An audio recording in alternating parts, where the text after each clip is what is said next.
না না বসেন, ফ্যানের তলে বসেন। এখানে আসেন, এখানে আসেন। ঘন্টার ভিতরে আমার বদলি করছে ফটো আগালি আমার কি করছে ঘটনা বলেন, বসে বলেন, বসে বলেন। 21 তারিখ থেকে আমারে বোঝাও জান্নাত কিসে ঘটনা কি? আমারে বোঝাও আমি বুঝতে পারতেছি না। ঘটনা কিসে বলেন, ঘটনা বলেন। একটু চেহারা বসা দাও এই ওনাকে ধরে বলেন না, স্টাফ কোথায়? বলতে আসি বসার জন্য ভাই আছে, আমরা পুরুষ মানুষ, কাজ করেন। বলতে আসি বসার জন্য কিসে ঘটনা কি বলেন?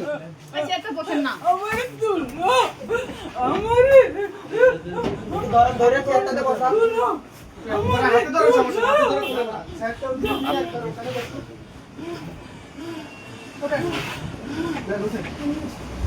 অন্য একজন কেউ ম্যাম আছে? কোনো ম্যাম আছে? কোনো ম্যাম আছে? ভাই দিনের পর একজন তো এই মহিলাটা স্টাফকে ডাকো। আমার গো মা আমি একটু ধরেও ধরো। আমার বাচ্চাটার কি হইব হ্যাঁ, ধরেন। আমার বাচ্চাটার কি হইব আমার এই দেখো না সংসার দিনের পর একজন আমাকে যৌন নিপীড়ন করা হয়েছে কিসে? আমাকে যৌন হেনস্থা করা হয়েছে এই এক্সিডেন্ট অবৈধভাবে অফিসের উপরে থাকে আপনারা ভিডিও করেন যায় সেটা দেখেন গা এক্সিডেন্ট অফিসের উপরে থাকে আরো কর্মচারী উপরে থাকে আমারে অনৈতিক ভাবে কই আমি বলে রূপ বলে চাইতাম উঠে ধরেন, ম্যাম তো। উঠে বসেন না, ম্যাম তো, ম্যাম।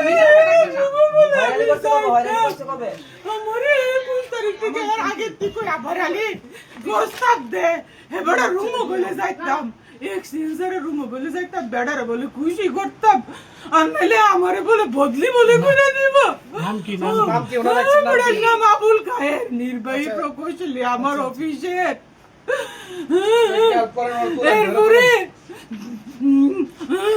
স্যার আপনাকে কি বললো আমারে পানি দাও জান্নাত আমার কি গলা বলে? শুকিয়ে যেতেছে কিভাবে আমারে আরে, পানি দাও ওনার অভিযোগ ওনাকে বলতে দেন। এরপরে করছে কি না, আপনার বিষয় না, এটা ওনার বিষয়। এরপরে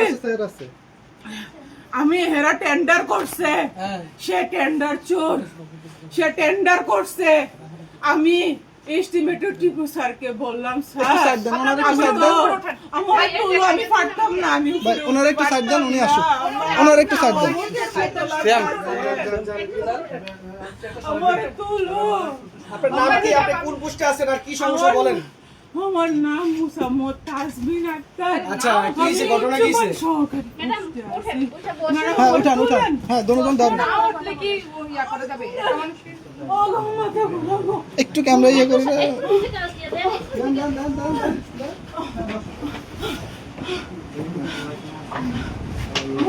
চশমা দেন আমি চশমা মনে হয় ওয়াশরুমে, ওয়াশরুমে। আপনাকে এই প্রস্তাব কবে করছে? আমাকে উনি অফিসে আসার পর থেকেই করতেছে কত মাস কত দিন এটা প্রায় 2-3 মাস ধরে উনি এটা করতেছে তো যাক এটা যেহেতু কোনো লিখিত প্রমাণ নাই উনি আমাকে মৌখিক ভাবে বলে উনি তো অনেক চালাক উনি আমাকে মৌখিক ভাবে বলে এই জন্য আমি আর এটার পদক্ষেপ নিতে পারতেছিলাম না সেই কারণে আমি চুপ ছিলাম কিন্তু আপনার উদ্যতন কোনো কর্মকর্তাকে জানাইছিলেন? না আমার কাছে মৌখিক কোনো প্রমাণ ছিল না লিখিত বা মৌখিক কোনো প্রমাণ ছিল না উনি অনেক চালাক উনি আমি যখন উপরে খাইতে যাইতাম উপরে আমি খাইতে যাই এখানে রান্নার ব্যবস্থা আছে এখানে উপরে পুরা আবাসিক সবাই থাকে এখানে 3 থেকে 4 জন কর্মকর্তা থাকে অফিসিয়াল নিয়ম থাকার কোনো ব্যবধান নাই আমি এগুলা বলি স্যারকে স্যার আপনি কিন্তু অনৈতিক কাজ করতেছেন আপনি কিন্তু উপরে থাকতে পারেন না স্যার আমাকে কিন্তু কর্তৃপক্ষ শোকজ করে দিবে স্যার আমার কিন্তু চাকরি চলে যাবে স্যার উনি বলে বাগনামি করো বদলি শোকজ তোমার মুটকি দিয়ে বইরে আমারে বুঝাও আমি স্যারেরে কইলাম স্যার আপনি যে লাস্ট যে টেন্ডারটা করলেন 19 প্যাকেজের আপনি যে লটারিটা করলেন স্যার আমি তো কইতাম পারি না মেমু বই সাইয়া আমি দেখি স্যার এই লটারির উইনারদেরকে আপনি ল্যাপে অর্ডার সঠিকতা যাচাই করার জন্য চিঠি দিছেন স্যার সেই স্মারক বই আমার লেখার কথা স্যার ওই স্মারক বই আউটসোর্সিং লেখে এই ব্যক্তি আউটসোর্সিং লেখে আমার স্মারক বই আমার অফিসে কোনো মূল্য নাই আমার, আমি একজন প্রশাসনিক কর্মচারী আপনারা হিসেবে। এখানে এই খাতা লোকটা আছে কথা 10-15টা বা 20টা, বন্ধ করেন। প্রত্যেকটা খাতা আমাদের এন্ট্রি আছে। আমরা এখানে আউটসোর্সিং হলো আমরা এই অফিসে কাজ করি। এই লোকে আচ্ছা, আপনার দিকে আমার আমি জানি না ক্যামেরা ধরছেন প্রশাসনিক সেই সুবিধা কোনো- বলছি। প্রশাসনিক কোনো অর্ডার আছে কিনা, আমার এক্সিএন এর লিখিত কোনো অর্ডার আছে কিনা, ওরকম কোনো অর্ডার আমি শো করি নাই, আমি দেখি নাই। তারা যে মেমো বইটা তারা যে লিপিবদ্ধ করতে পারে, এই অর্ডার তো আমি দেখি নাই, স্যার তো আমাকে দেখাই নাই।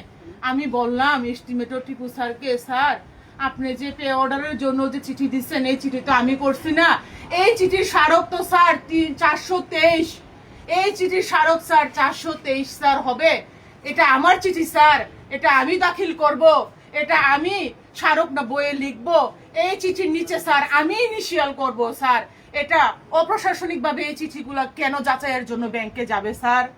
তখন টিপু স্যার আমাকে বলে, নয়া ফুন্দে বাল উঠছে, অফিসারকে আসেন কাউন্টার করতে, চার্জ করতে।